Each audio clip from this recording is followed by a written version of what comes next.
वित्तीय घोटाला हुआ है। अडानी की कंपनी और आज हरियाणा का मंत्री, पूरी भारतीय जनता पार्टी राष्ट्रवाद के नाम पे, देश के नाम पे इस घोटाले को दबाने के अंदर लगे। सीधा सीधा भारतीय जनता पार्टी के शीर्ष नेतृत्व इसके अंदर इन्वॉल्व है। 7,000 करोड़ रुपए पंजाब नेशनल बैंक के कर्ज ला दिया। 36,500 करोड़ रुपए LIC से कराते हैं, इसमें गरीब, महिला, मजदूर, आदिवासी सभी पैसे लगाते हैं। 21,000 करोड़ रुपए स्टेट बैंक ऑफ इंडिया के लगवाते हैं। आज इन सब पे विश्वास करने वाले पे एक अनिश्चितता के बादल छाए हुए कि हमारे पैसे का क्या होगा, हमारे भविष्य का क्या होगा। एक ऐसा व्यक्ति जो 11.5 लाख करोड़ रुपए निवेशकों के शेयर बाजार में लगे हुए एक सप्ताह के अंदर सवा, जब इसका भांडाफोड़ हिंडनबर्ग कंपनी ने किया तो बीजेपी के केंद्रीय मंत्री, हरियाणा के कृषि मंत्री ये कहते रहे विदेशी क्या करेंगे। तो मैं कह रहा हूं अगर विदेश को रिपोर्ट दे रहा है क्योंकि देश के प्रधानमंत्री के मित्र हैं, ये देश की एजेंसियां क्या कर रही है, CBI क्या कर रही है, ED क्या कर रही है, इनकम टैक्स डिपार्टमेंट क्या कर रहा है, SEBI क्या कर रहा है। इतना बड़ा फ्रॉड हो रहा था और वैल्यू दिखाई जा रही थी। टैक्स हेवन कंट्रीज के अंदर कंपनियां खोल के अपने माल को दबाया जा रहा था। उस समय ये देश की एजेंसियां क्या कर रही थी? क्या प्रधानमंत्री कार्यालय का सीधा दबाव था इनके ऊपर? क्यों ऐसा हुआ कि एक व्यक्ति जिसके प्राइवेट जेट में गुजरात से देश के प्रधानमंत्री बनने के लिए मोदी जी आते हैं, क्यों ऐसा हुआ कि इसको कोई तजुर्बा नहीं? 6 एयरपोर्ट 2018 में ऑथराइज किए और सारे के सारे ऑप्शन में इनको दे दिए गए। ऐसा क्यों? मैं ये सवाल आप सबसे पूछना चाहता हूँ। अडानी की कंपनियों में कितने शेखों के पैसे लगे, कितने विदेशियों के पैसे लगे, कितनी चाइनीज कंपनी के पैसा लगे? क्यों राष्ट्रवाद का ढोल पीट रहे हैं, जो देश को लूट रहे हैं चंदे के नाम पे। आज भारतीयता के आड़ में ये देश को लूटा जा रहा है और विदेशियों टैक्स हेवन कंपनीज में कंपनियां बना के ये देश के पैसे का उल्टा सीधा किया जा रहा है। अडानी 8 वर्ष पहले 37,000 करोड़ रुपए का आदमी था, तो आज कई लाख करोड़ रुपए का आदमी हो गया। 230 गुना संपत्ति इसकी बढ़ गई 8 वर्षों में। आज तक हिंदुस्तान में किसी की बड़ी, दुनिया में नहीं बढ़ी। दुनिया का 2 नंबर का सबसे बड़ा अमीर आदमी हो गया। कमाल है। 4.5 लाख करोड़ शेयर बाजार में निवेशकों के पैसे डूब गए।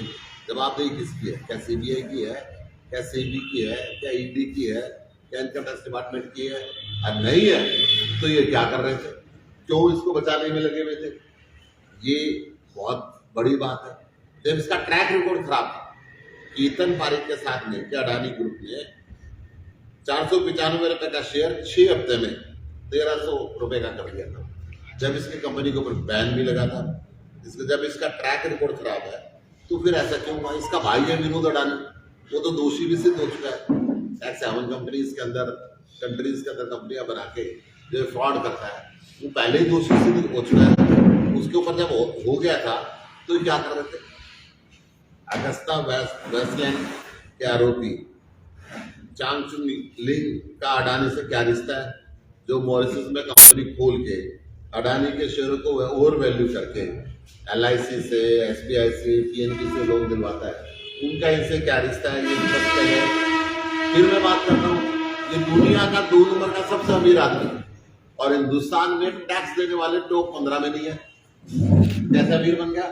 ये पैसा कहां से आया? ये टैक्स भारत सरकार को नहीं जा रहा क्या? ऐसा पहले नहीं हुआ। नीरव मोदी हुआ, विजय माल्या हुआ, मेहुल चोकसी हुआ, पैसा लिया, बैंक कर गए फ्रॉड। आज महंगाई चरम सीमा पे पहुंच गई, देश भुगत रहा है, देश की गरीब जनता भुगत रही है।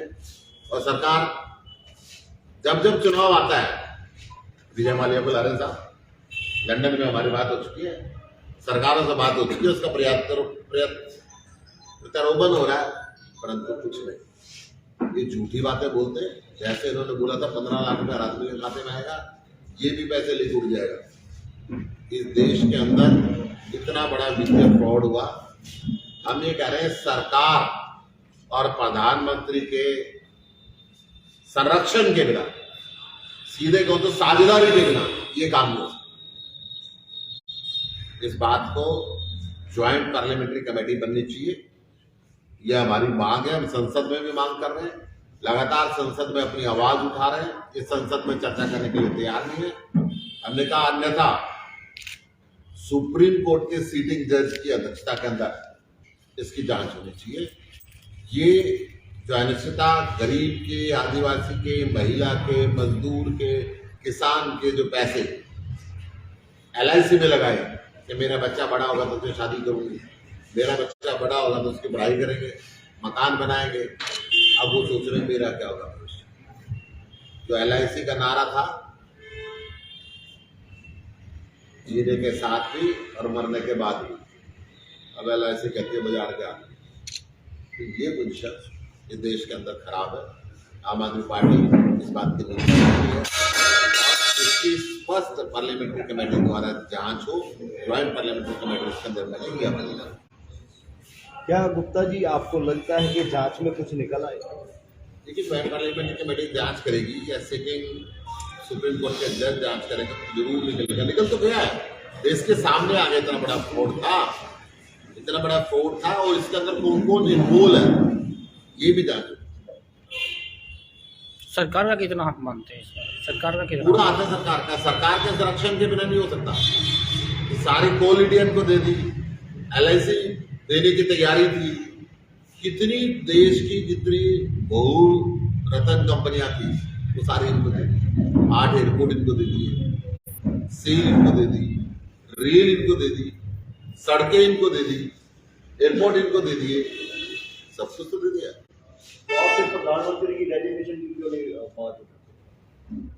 प्रधानमंत्री, हम ये कह रहे हैं प्रधानमंत्री का सीधा सीधा इसमें जो साझेदारी है, सीधा सीधा जो संरक्षण है, उसकी जांच ज्वाइंट पार्लियामेंट्री कमेटी के द्वारा होनी चाहिए। पार्लियामेंट्री कमेटी का निष्कर्ष निकलेगा, सिटिंग सुप्रीम कोर्ट का निष्कर्ष निकलेगा तो इस्तीफा तो अपने आप हो जाएगा, देश की जनता करा देगी।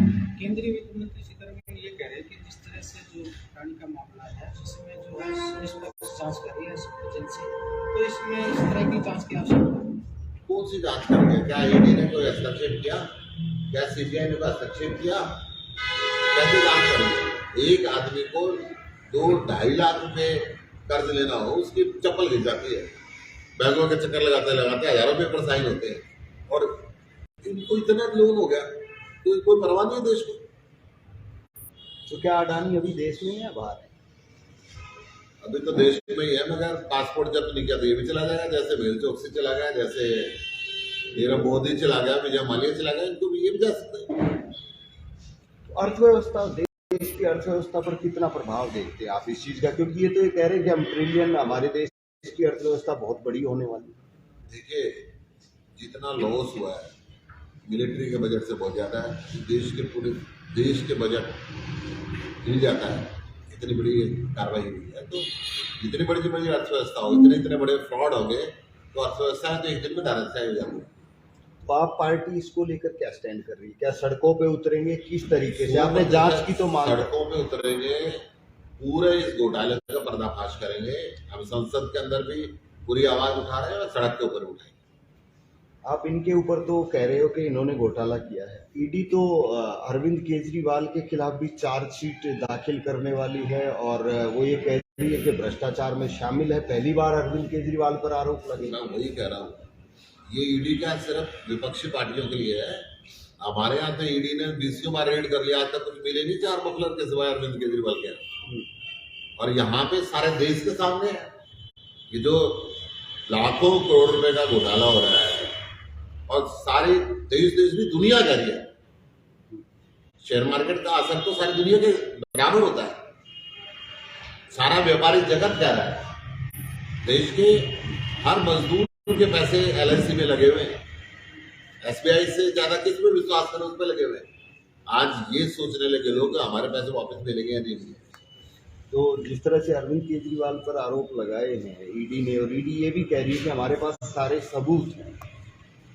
ईडी अडानी साहब के लिए सोगी, मैं कह रहा हूँ ईडी क्या ईडी क्योंकि प्रधानमंत्री जी के मित्र हैं इसलिए ईडी के दायरे से बाहर है, या इस देश के कानून हटाने से आप पे लागू नहीं होते? मैं आप लोगों से पूछ रहा हूँ, हमारे ऊपर तो हर रोज रेड करते हैं, हर रोज बिना मतलब के। आज तक कोर्ट के अंदर कोई साबित नहीं कर पाए। हमारे मुख्यमंत्री पे रेड करिए, हमारे मुख्यमंत्री पे रेड करिए, हमारे हेल्थ मिनिस्टर पे रेड करिए, सब पे रेड करते हैं। परंतु क्या अडानी साहब के लिए कानून नहीं है? देश का कानून अलग है उनके लिए। जैसे कृषि कानून बने थे, इनको पहले बता दिया गया था, क्या इनको पहले बता दिया गया जो मर्जी लो ईडी तुम्हारा कुछ नहीं करेगी? अच्छा गुप्ता जी, हरियाणा में आपका संगठन का विस्तार कब होने वाला है? क्योंकि काफ़ी दिन हो गए हैं, और अगर बात करें प्रदेश अध्यक्ष तक आपकी पार्टी के पास। हमारा हरियाणा में सारे संगठन को हमने बंद कर दिया है।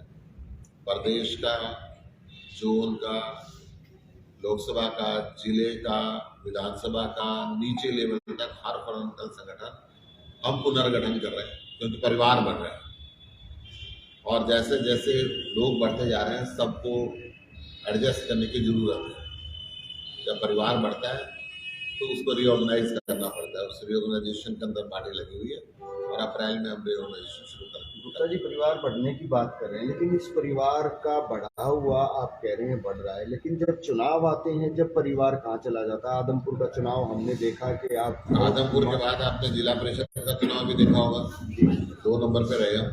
उससे पहले नगर परिषद का चुनाव भी देखा होगा, 2 नंबर पे रहे, और 2024 में देखना 1 नंबर पे रहने वाला है। सरकार बनाए। क्या अकेले चुनाव लड़ोगे या अकेले गठबंधन लड़ेंगे, की उम्मीद है? सिंबल पे लड़ेंगे, और हरियाणा में जितने भी चुनाव होंगे जहां भी होंगे सारे लड़ेंगे। नहीं, जो अभी कोई गठबंधन नहीं किसी से, अकेले। एक ओपीएस का मामला चल रहा है। मुख्यमंत्री ने ये कहा कि मेरे पास एक व्हाट्सएप ग्रुप पे मैसेज आया कि अगर हमने ओपीएस दे दिया तो 2030 तक हम दिवालिया हो जाएंगे। मुख्यमंत्री के शब्द ऐसे ही होते हैं। मुख्यमंत्री ओल्ड पेंशन स्कीम भी लागू नहीं करना चाहते हैं।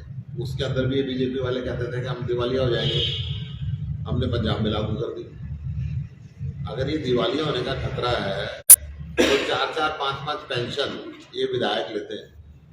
आम आदमी पार्टी का सब विधायकों ने छोड़ दी, कोई पेंशन नहीं लेते।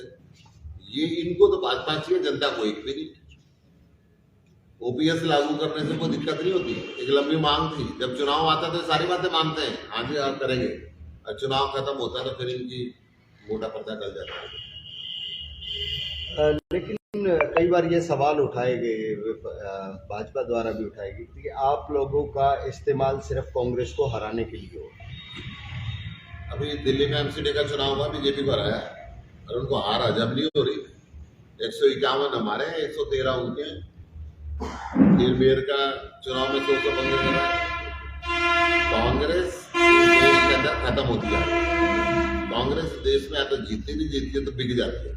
अब लोगों को विकल्प चाहिए, लोगों को अच्छे स्कूल चाहिए, अच्छे कॉलेज चाहिए, अच्छे हॉस्पिटल चाहिए, 24 घंटे बिजली पानी चाहिए, रोजगार चाहिए, अच्छा व्यापार चाहिए, विकसित हिंदुस्तान चाहिए, और उसके लिए अरविंद केजरीवाल चाहिए।